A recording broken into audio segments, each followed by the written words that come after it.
రోజుకొక న్యూస్ అయితే పుట్టుకొనొస్తున్నాయి. అసలు 'జూనియర్ ఎన్‌టిఆర్' గారు ఒక 'డ్రాగన్' మూవీ తీస్తున్నారు. ఇటుపక్క 'దేవర 2' మే నుంచి స్టార్ట్ అవుతది అంటున్నారు. అండ్ అటుపక్క 'నెల్సన్' మూవీ ఉంది. అలాగే 'ఎన్టీఆర్ పార్ట్ 2' కూడా ఉంది. ఇన్ని మూవీస్ షూటింగ్ జరుగుతున్న టైంలో రోజుకొక బేస్‌లెస్ న్యూస్‌లు అయితే క్రియేట్ అయితే చేస్తున్నారు. మన తెలుగు మీడియా వెబ్‌సైట్స్ అలాగే మన తెలుగు మీడియా పేజెస్. వీళ్ళకి 'ఎన్టీఆర్' మీద ఉన్న హేటెడ్ ఏ రేంజ్‌లో ఉందంటే ఇవే పెద్ద నిదర్శనాలు. ఈ రోజు కొత్తగా ఇంకొక ఫేక్ న్యూస్‌తో అయితే వార్తల్లోకి తెచ్చేసారు. అదొచ్చేసి 'dragon' 'NTR movie' OTT rights Netflix వచ్చేసి 145 కోట్లకు కొన్నది. ఒకడేమో 100 కోట్లకు కొన్నదని బేస్‌లెస్ రూమర్స్. అది కూడా ఫేమస్ అని చెప్పుకుంటున్న పర్సనాలిటీ మీడియా పర్సన్ లా. ఒక్క వ్యక్తి మీద బ్యాక్ టు బ్యాక్ నిన్నొచ్చేసి గేమ్ 'గాడ్ ఆఫ్ వార్' వచ్చేసి అల్లు అర్జున్ గారు ప్రిఫర్ చేస్తున్నాడు డైరెక్టర్ అని చెప్పి అదే మీడియాలో వర్క్ చేస్తున్న పర్సన్ అన్నాడు. ఈ రోజు ఇది వచ్చేసి 'ఎన్టీఆర్ మూవీ' ఓటీటీ రైట్స్ 42.5 కోట్లకి కొన్నారని ఇంకో న్యూస్. అరే అసలు 'డ్రాగన్' 'ఎన్టీఆర్ మూవీకి ఇంకా టైటిలే పెట్టలేదురా. దాని నుంచి ఒక ఫస్ట్ లుకే రాలేదు. దానికి సంబంధించిన ఏ కంటెంట్ సోషల్ మీడియా లేదు. అసలు ఏ నెట్‌ఫ్లిక్స్ వచ్చి కొనడానికి రెడీగా ఉంది, ఏ అమెజాన్ కొనడానికి రెడీగా ఉంది. అసలు ఇలాంటి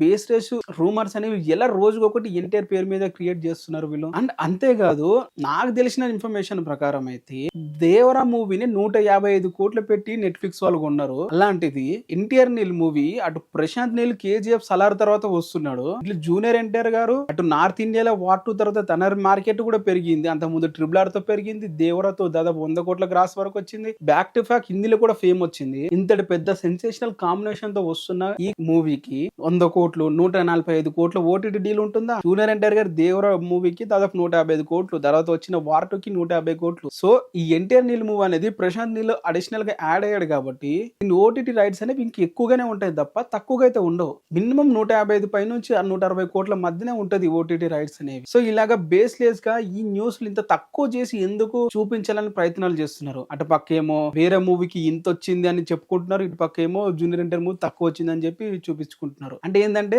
'జూనియర్ ఎన్టీఆర్' తగ్గించాలి వాళ్ళ ఫస్ట్ ఇది తగ్గించడం. తక్కువ చేస్తానని చూపిస్తే వాళ్ళ ఫేమ్ సక్సెస్ అయినట్లే. ఆ విధంగా అయితే మీడియా పర్సన్స్ మీడియా ఈ సోషల్ మీడియా అయితే ఉందనే చెప్పాలి. మరి దీని మీద మీ ఒపీనియన్ ఏంటి? కింద కామెంట్ అయితే చేయండి. ఇలాగ రోజుకొకటి వస్తూనే ఉంటది. ఇది రోజుకొకటి దాని మీద మనం మాట్లాడి దాన్ని ఖండించాల్సి వస్తుంది. మరి మీరేమంటారు దీని మీద? మీ ఒపీనియన్ కింద కామెంట్